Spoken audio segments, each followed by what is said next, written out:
चुनावी समर के 7वें और राजनीतिक दिग्गजों के लिहाज से सबसे अहम चरण में 7 राज्यों और 2 केंद्र शासित प्रदेशों की 89 लोकसभा सीटों पर कल सुबह 7 बजे से मतदान केंद्रों पर वोट पड़ेंगे।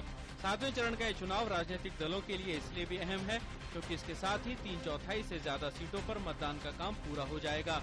14 करोड़ मतदाता इस चरण की 89 सीटों पर कल करीब 1000 उम्मीदवारों की किस्मत का फैसला ईवीएम मशीनों में बंद करेंगे।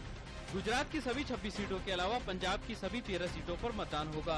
उत्तर प्रदेश की 14 लोकसभा सीटों के अलावा बिहार की 7, पश्चिम बंगाल की 9, आंध्र प्रदेश की 17, जम्मू एवं कश्मीर, दादरा एवं नागर हवेली और दमन एवं दीव की 1-1 सीटों पर भी कल ही उम्मीदवारों की किस्मत का फैसला हो जाएगा। इसके अलावा बुधवार को ही आंध्र प्रदेश के तेलंगाना क्षेत्र की 119 विधानसभा सीटों पर भी मतदान हो जाएगा। सभी राज्यों में चुनाव की तैयारियां पूरी हो चुकी हैं और चुनावी पार्टियां मतदान केंद्रों पर तैनात हो चुकी हैं। मतदान से एक दिन पहले ही बिहार की मधुबनी सीट पर काटमा गांव में हुए बम धमाके में 3 लोग गंभीर रूप से घायल हो गए हैं। राज्य में राजनीतिक रूप से बेहद संवेदनशील मानी जा रही मधेपुरा में भी भारी सुरक्षा बंदोबस्त किए गए हैं। एक घर में ही एक कंटेनर में वो रखा गया था छुपा के और वहाँ ब्लास्ट की घटना हुई है, विस्फोट हुआ जिससे कुछ लोग घायल हुए हैं।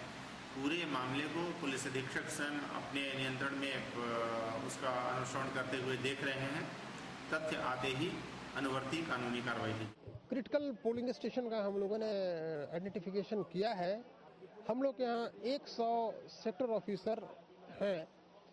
इसकी नियुक्ति हम लोगों ने निर्वाचन अनाउंसमेंट होने के ठीक बाद हम लोगों ने कर दिया था।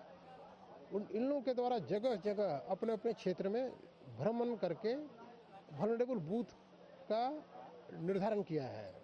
जम्मू कश्मीर की श्रीनगर सीट पर भी कल होने वाले मतदान के लिए सुरक्षा के चाक चौबंद इंतजाम किए गए हैं। जगह जगह एरिया डोमिनेशन के लिए फोर्स तैनात की गई है, बंकर्स लगाए गए हैं, आरओपी लगाई गई है और हमारी कोशिश यही रहेगी कि कोई भी राष्ट्र विरोधी ताकतें इस पार्लियामेंट्री इलेक्शंस में किसी प्रकार की कोई बाधा उत्पन्न न कर पाए।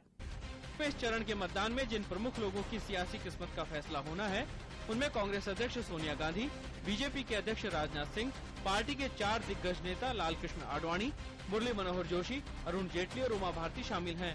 इसके अलावा कांग्रेस की ओर से पंजाब के पूर्व मुख्यमंत्री अमरिंदर सिंह, केंद्रीय मंत्री श्री प्रकाश जायसवाल, प्रदीप जैन और जितिन प्रसाद के अलावा राष्ट्रीय अनुसूचित जाति आयोग के अध्यक्ष PL पूनिया भी शामिल हैं। जम्मू एवं कश्मीर की श्रीनगर लोकसभा सीट से नेशनल कॉन्फ्रेंस के अध्यक्ष फारूक अब्दुल्ला की किस्मत का फैसला भी कल ही होगा। बिहार की मधुपेरा सीट पर जेडीयू प्रमुख शरद यादव का मुकाबला आरजेडी के बाहुबली नेता पप्पू यादव से है। बिहार की ही दरभंगा सीट पर पूर्व क्रिकेट खिलाड़ी कीर्ति आजाद का चुनाव भी कल ही है। पंजाब की गुरदासपुर सीट पर अभिनेता से नेता बने विनोद खन्ना भी 7वें चरण के अहम उम्मीदवारों में शामिल हैं। संगीतकार बप्पी लहड़ी और पत्रकार चंदन मित्रा पश्चिम बंगाल के अहम उम्मीदवारों में शामिल हैं। केंद्रीय मंत्री जयपाल रेड्डी और टीआरएस प्रमुख के चंद्रशेखर राव की किस्मत का फैसला भी कल ही होगा। कल के मतदान के बाद केवल 105 सीटों का ही फैसला बाकी रह जाएगा, जहां 7 और 12 मई को मतदान होगा। उसके बाद नतीजों के लिए 16 मई का इंतजार करना होगा। Bureau report, DD news.